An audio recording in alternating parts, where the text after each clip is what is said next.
बिस्मिल्लाहिर्रहमानिर्रहीम, अस्सलाम वालेकुम। आज एक और सरप्राइज़ कप्तान की जानिब से अचानक फ़ैसला किया गया कि कौमी असम्बली की नशिस्तों से मुस्तफ़ी हुआ जाए और हुकूमत की बरतरफ़ी के बाद, तहरीक अदम एतमाद की कामयाबी के बाद इमरान खान साहब आज पहली मरतबा मीडिया के सामने आए, मुख्तसर सी गुफ्तगू की। एक तो उन्होंने कहा कि बड़ी बदकिस्मती है पाकिस्तान की कि जिस शख्स के ऊपर 24 अरब रुपए की मनी लॉन्ड्रिंग और करप्शन के मुकदमात हैं, इल्ज़ामात नहीं मुकदमात, और फाइनल स्टेज के ऊपर हैं, यानी कि सिर्फ़ और सिर्फ फ़र्द जुर्म आयद होनी है और उसके बाद बहुत तेज़ी से इसका ट्रायल होकर इस फैसले का, इस मुकदमे का कोई ना कोई फ़ैसला सामने आ जाना था। आज वो शख्स पाकिस्तान का वज़ीर आज़म बनने जा रहा है। इससे बड़ी बदकिस्मती इस मुल्क की क्या होगी, इस मुल्क के ऊपर इससे बड़ी नहुसत क्या होगी।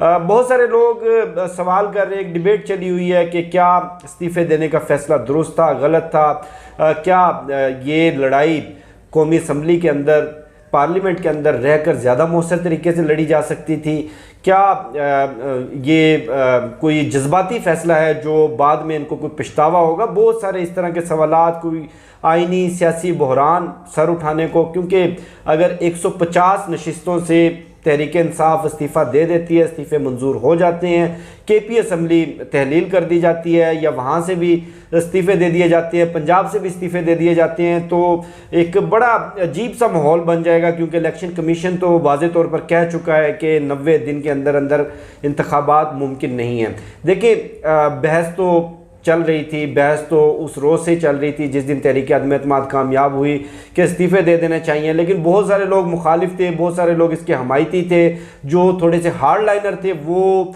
शेख रशीद, फवाद चौधरी साहब जैसे लोग, वो ये चाहते थे कि ये लड़ाई सड़कों पर लड़नी चाहिए, ये लड़ाई गलियों में आवाम के साथ लड़नी चाहिए। लेकिन कुछ जो सॉफ्ट लाइनर थे, उनकी सोच ये थी कि नहीं, पार्लियामेंट के अंदर रहते हुए एक मौसर अपोजिशन की जाए, एक अपनी आवाज़ जो है वो बुलंद की जाए। जो कल का अवामी एहतजाज था पूरे मुल्क में, गली गली में, शहर शहर में, बल्कि दुनिया भर में, यूरोप के अंदर देख लें, बरतानिया, अमेरिका, कनाडा, ऑस्ट्रेलिया, मुत्तहिदा अरब अमारात, हज़ारों की तादाद में, लाखों की तादाद में लोग बाहर निकले। उसने मंजरनामा मुकम्मल तब्दील करके रख दिया। और अभी की जो लड़ाई है और इस साजिश के जो असल किरदार हैं, वो किरदार और उनको शिकस्त देना वो पार्लियामेंट में रहते हुए मुमकिन नहीं है। कैसे?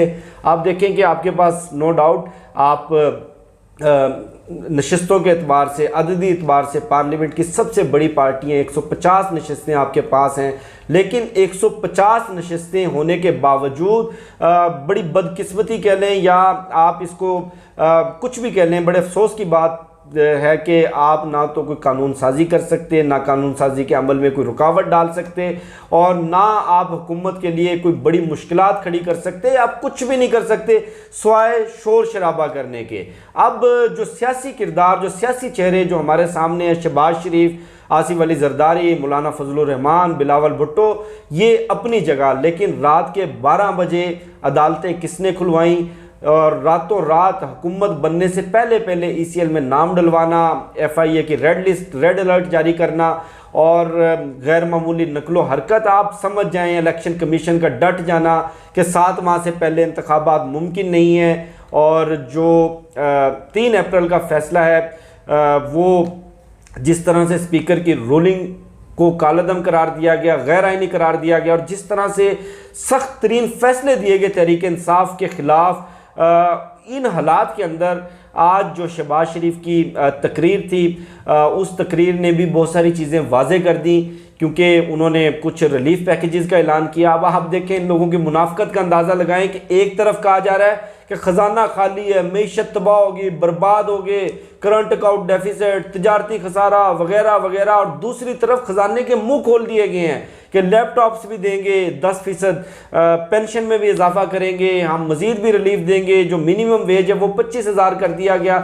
अब सवाल ये है कि ये सारे रिलीफ देने के लिए पैसा आया कहाँ से, आएगा कहाँ से? डेफिनेटली इसी खजाने से आएगा।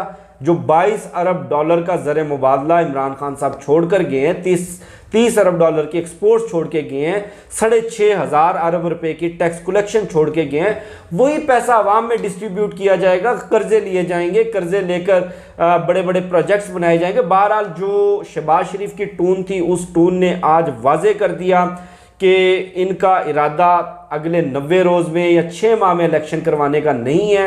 ये 1.5 साल का जहन बनाकर आए हैं। 1.5 साल के जहन के साथ साथ इन्होंने आइंदा इंतखाबात के लिए अपने लिए ग्राउंड बनाना है। ग्राउंड क्या बनाना है वो आप लोगों को मालूम है कि EVM ख़त्म करनी है, ओवरसीज़ पाकिस्तानियों का वोट ख़त्म करना है, जो हल्का बंदियाँ हैं वो अपनी फेवर में करनी है और इलेक्टेबल्स जो हैं वो सारे इकट्ठे करने हैं। उसके अलावा जो इमरान खान साहब हैं और उनकी पार्टी के ख़िलाफ़ ऐसे ऐसे मुकदमात बनाए जाएंगे, सख्त तरीन मुकदमात, FIA का इस्तेमाल किया जाएगा, इनको जेलों में डाला जाएगा, सियासी इंतकाम लिया जाएगा और पार्टी को उस हद तक डैमेज किया जाएगा, बिल्कुल दीवार के साथ लगा दिया जाएगा।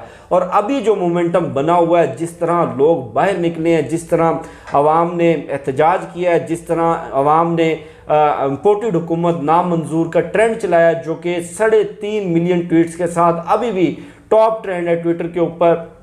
और जो मम्मी डैडी बच्चे कहा जाता था, जिनको तहरीक इंसाफ के वर्कर्स को, वो जिस तरह पूरे मुल्क में बाहर निकले हैं, इस चीज़ ने वाजे कर दिया है कि अगर ये मोमेंटम बरकरार रखा गया, आवाम के साथ मिलकर ये लड़ाई गलियों के अंदर, चौराहों के अंदर, सड़कों के ऊपर अगर लड़ी गई तो वापसी हो सकती है। अगर इनको 6 माह भी दे दिए गए तो 6 माह में इन्होंने जई तई फेर देनी है।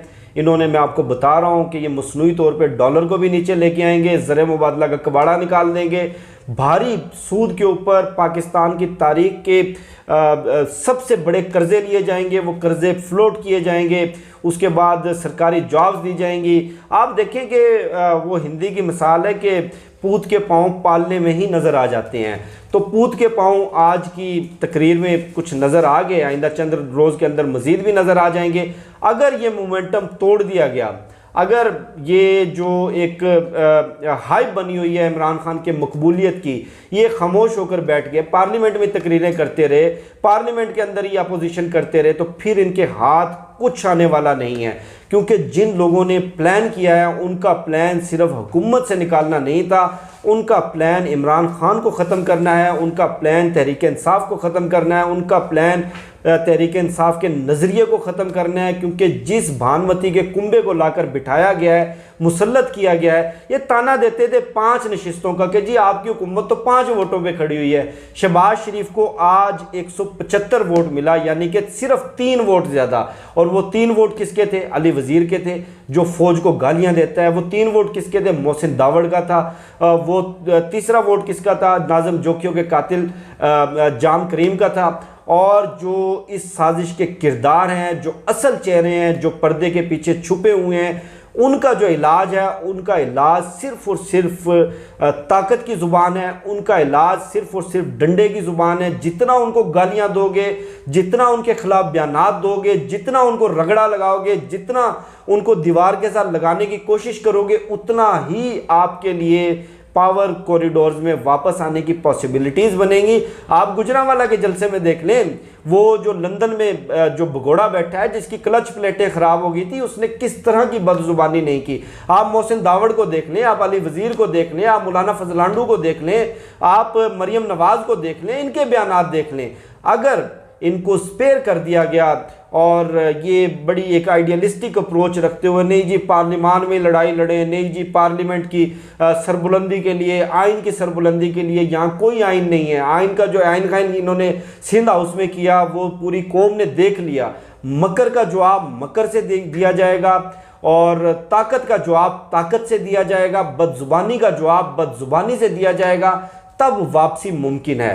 अगर ये आइन कानून की आइन काइन में बैठे रहे और ये जमहूरियत की आइन काइन के अंदर बैठे रहे, तो इनके अपने साथ ऐसा आइन काइन हो जाएगा। क्योंकि इन्होंने ऑफिशियल सीक्रेट एक्ट, वो उसका मुकदमा बिल्कुल तैयार रखा हुआ है। उसके अलावा और बहुत सारे मुकदमात, कुछ लोगों के नाम ECL में डाल दिए गए हैं, कुछ लोगों के मज़ीद डाल दिए जाएंगे। ये अगर कौमी असम्बली की 50 नशिस्तों से मुस्तफ़ी हो जाते हैं, केपी असम्बली डिज़ोल्व कर देते हैं, पंजाब डिज़ोल्व कर देते हैं, वहाँ भी इस्तीफे दे देते हैं, तो इलेक्शन कमीशन भी नंगा होकर, अलिफ नंगा होकर, कपड़े उतार के सामने आ जाएगा कि देखें जी, ये वो आयन गैन वाला आईनी इदारा था जो कहता था कि 7 माह से पहले इलेक्शन मुमकिन नहीं है, और जब वो ज़िमनी इंतखाबात का ऐलान करेंगे तो कपड़े उतर चुके होंगे, सबके कपड़े उतर चुके होंगे, और ये सारे चेहरे अवाम के सामने बेनकाब किए बगैर ये जंग नहीं जीती जा सकती।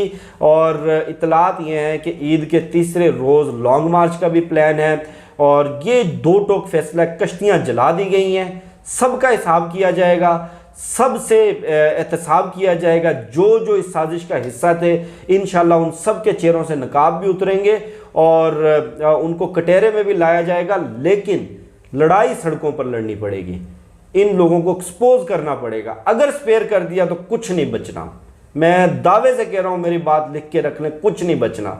ये पार्टी का तिया पांचा कर देंगे। और वैसे भी भानुमती के कुंबे में अपनी भी लड़ाइयाँ शुरू हो गई हैं, लेकिन वो हल्की हल्की मौसीकी चलती रहेगी। इंशाल्लाह फिर आपसे नेक्स्ट वीडियो में मुलाकात होगी। अल्लाह हाफिज़। पाकिस्तान जिंदाबाद।